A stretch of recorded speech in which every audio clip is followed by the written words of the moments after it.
Hey, Bob Cooney here, and we just did an amazing thing on the ShowUp platform. We launched a new Star Wars VR arcade game, and we did it in conjunction with ILM X Lab from Lucasfilm and Nomadic and Dave and Buster's and VRsenal. And VRsenal exhibited the product in a booth in the expo area of the product launch. And it was really our first kind of trial of how someone will sell in the ShowUp platform in a booth. And I asked Jeremy Pond, who's the chief operating officer essentially of VRsenal, to talk to us about what his experience was, how did he pull it off, what would he do differently, and offer a couple of kind of tips to those of you thinking about or exhibiting at ShowUp later this month.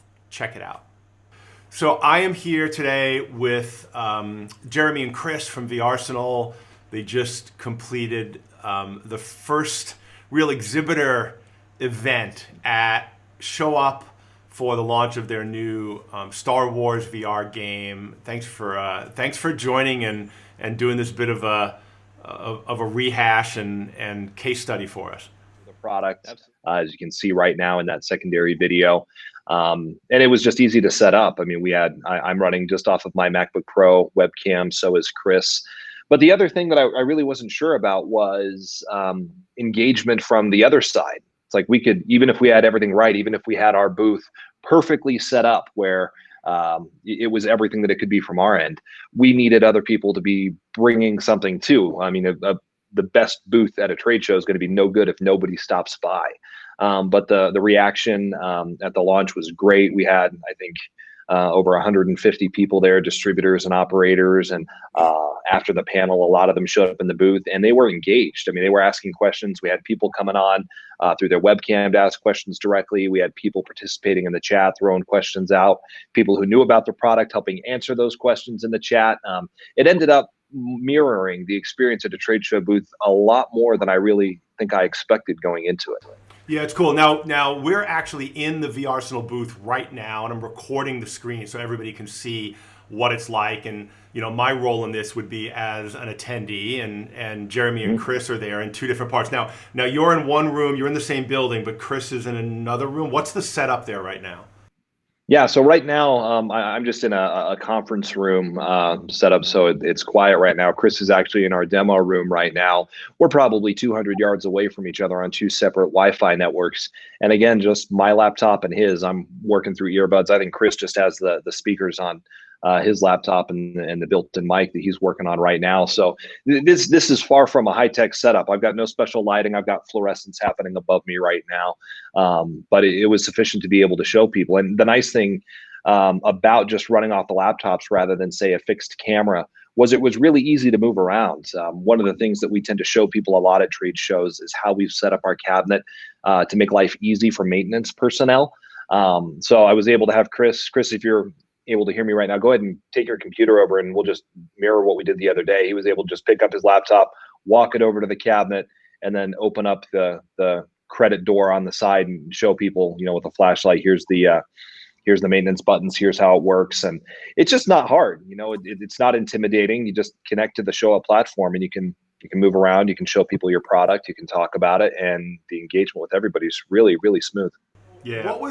And so from an engagement standpoint, so I'm going to go over on the right, and and this is the booth here with the offer, but it sounds like from what you told me, is a lot of the engagement came via chat. How did people, and how did you handle that, and what was that like?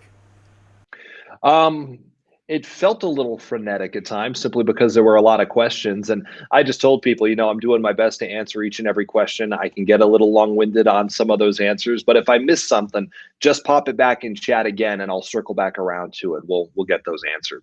And again, it was nice too, because sometimes by the time I got to answering a question, somebody who was already familiar with some of the technical elements of our product was able to answer it for me before I even got there. Yeah, I noticed there were a lot of distributors in your booth looking at the analytics, and there were a lot of distributors hanging around the booth. And one of the questions I get from distributors is, how is that going to work? Oftentimes we spend time in our manufacturers' booths talking to our customers. And I saw that they were hanging out. Were they active in the chat talking to customers? Could you tell?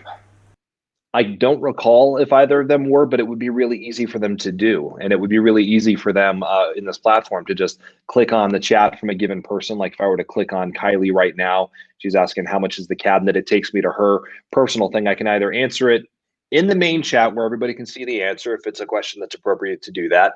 In pulling up her personal profile just by clicking on her question, I can answer privately to her if that's what makes sense. Or I can invite her to a separate video call and drop her in there with one of our distributors, with another one of our salespeople, if it's a longer conversation that needs to happen offline. And that's all available within a couple of clicks from the main booth conversation. So can we see what it's like to get, like if somebody's playing the product, did you actually have somebody go in and play and show what it was like? Yeah, I mean, again, our system is not crazy high tech that we've got set up here for showing this. So what I did was, the problem right now is our system is built to be able to show people what it's like for somebody playing. And with the current camera orientation you see there, if Chris gets in and starts playing, you're not really going to be able to see much of the game. So what I had him do then was simply shift the table that his computer's sitting on by 45 degrees. So you just turn the angle a little bit, and then went up and played, and we were able to see him and the screen, and being able to move the demo around is really, really easy. At one point, I almost had to go down there too to do something. I can just pick up my computer and walk down there and bring people with me. Yeah, that's cool. One of the things you can do too is you can have multiple cameras, right? So, you know, as many computers as you could have cameras, and you could set up a couple of different cameras, and you can have up to 10 I think 10 people on the screen at once. So you could have multiple views of multiple showrooms if you have different showrooms and stuff. And so, you know, wherever you have a laptop and a webcam, or and there's lots of more sophisticated ways you could set this up, but literally a laptop and a webcam gives you a studio, and you can have multiple windows. What are you going to do differently at the end of the month when the ShowUp trade show happens? Have you thought about that yet? Yeah, I mean, I think some of it is a little bit technical. I mean, we always do our best at a trade show, and you're a little bit limited. I mean, if you want to spend an arm and a leg, you can set up all kinds of trusses with custom lighting, but for the most part, you're limited to the giant fluorescent lights hanging at a trade show. We don't have to be limited to that here. We can set up somewhat better lighting and have the whole thing be produced at a slightly higher production quality than we did for this initial launch here. So that'll probably be one thing, but I don't know how much I would do differently. What we had surprised me in how well it worked. For as I don't even know if I'd say underprepared. I mean, we went through the trainings and you did your best to train us. It was just not knowing what to expect.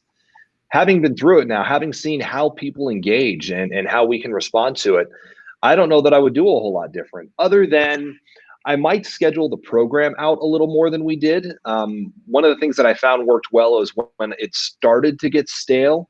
Like we were toward the end of the event, it was an hour. It wasn't like a trade show where people are coming and going. For this particular event, people were just there for it.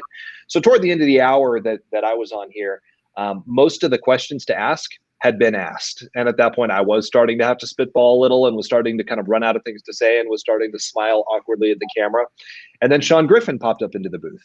So it's like, hey, Sean. So we brought him on screen, and now he and I were able to talk. So I think that's probably something that I will do a little more, is schedule a little more of a program to be like, all right, Ben, you're going to come in and you and I are going to talk for this half hour. And then Sean's going to come in and we're going to talk for this half hour. Then we'll have a half hour for questions. And then I'll tag out, we'll bring somebody else in to talk and answer questions. So it's not the same person everybody's having to look at all day. And Yeah. I think I'm going to have a better schedule for that for the actual 3 days of the event here at the end. I think that makes a lot of sense. And a lot of times at trade shows, what they'll do is, you know, if you have a big enough booth, you might have a little stage, or you might have like a, you know, guest speakers or panels or whatever. And one of the things I'm encouraging exhibitors to do is you could schedule panels. Because look, like any trade show, you have to drive traffic to your booth. You're ultimately responsible as the exhibitor to drive traffic. Now, we're going to do everything we can to help and facilitate that.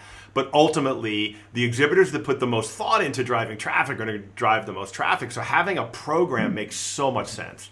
Yeah, and one of the things that I think, if you have the Peninsula booth where you only get one room, but you can show multiple rooms on the screen, if you have someone dedicated to the chat while you're on screen doing the conversation, like let's say you're talking to Ben or Sean Griffin or whoever and doing like a virtual panel, somebody else from sales can be answering chat questions live, so you don't have to worry about that. And since most of the questions come in via chat, you have that ability to keep the flow going for people answering questions if you don't want to be interrupted because you're interviewing somebody. So I think that's one of Yep. the nice things That's is you great. have a team. Bring the team. This is a team game, right? Don't show up by yourself and think you're going to have an Yep. amazing show. Any tips that you want to give to somebody watching this that hasn't had the benefit of your dry run experience? I would say if you haven't already gone through one of the scheduled trainings that Bob and Kylie have been running, sign up for it, do that. It's not a complicated platform. It is a new platform. There are still a couple of elements that are maybe not as perfectly user friendly as you might like. And they're not hard, they're not complicated. It just helps to have a little bit of familiarity. So get in there, do a training, have everybody on your team who's going to be part of your event go through that. I think that's going to be a really helpful thing for people. And then I know that I don't know, Bob, if you guys are going to continue to do this, but if you, I think having that persistent demo up that I was able to hop into and walk my guys through was really useful because it allowed me to get back in, move around a little more, experiment with a few different features. Strongly recommend you guys continue to leave that up. And then for anybody who's going to be demoing, to get in there, play around with it, and get comfortable. I mean, nobody goes to a trade show having not thought through how they're going to set up their booth. This is the same thing. You don't want to show up on the day of and just wing it. I ended up doing that a little more with the product launch than I probably should have, and it worked out because of the ease of the platform to use. But yeah, just put a little thought and a little practice into what you're going to do, and it should go really well. I do want to say wired internet connections are always better than Wi-Fi. So when you do set up your booth, try to have a wired connection if you can. You'll see a lot more like better quality of picture, quality of service. And if you need any tips around cameras or microphones or anything like that, just reach out to us at exhibitors at ShowUp.events and we'll point you in the right direction. So Jeremy, Chris, really appreciate your time, and I look forward to hearing about more success post the Star Wars game launch, and again at the full trade show at the end of the month. Absolutely, we're looking forward to it. Hey, so if you want some more information about how you can show up October 27th to the 29th at our trade show, drop me a line at exhibitors@showup.events, or you can go to the website at www.showup.events, and all the information about exhibiting is right there for you. And we'd love to see you at the show. There are buyers out there. Things are happening, and you need to be in front of your customers. And we've set this up to really be able to demonstrate your products and sell to your customers as best you can over a digital platform. We really hope to see you there.